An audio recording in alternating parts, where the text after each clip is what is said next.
Ladies, do not be hard on yourself.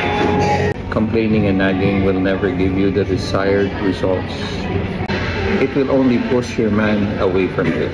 Have a pleasant conversation with him. Be easy to talk to. Dapat madali kang kausap. Disagreement or a bad day in your relationship does not mean it's breaking apart. Pag may issue ka sa partner mo, share it with him. Ang solusyon ay nasa inyo lang namang dalawa. Do not be that woman who has been so damaged by wrong men when the good man comes along. And never overreact. Well, if you work together, your love will grow stronger. There are good men in this world, just like there are good women in this world. Well, you will not encounter those men kung hindi ka naniniwala that they exist. Kung hindi mo kilala sarili mo, drama ang resulta niyan sa buhay niyo.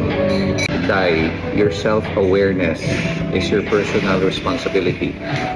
Madam, most men do not mind being corrected. What they do mind is the tone with which you correct them. Huwag masyado mataas ang process. Communicate effectively with respect and love. Love yourself from the inside first, before you expect love from the outside.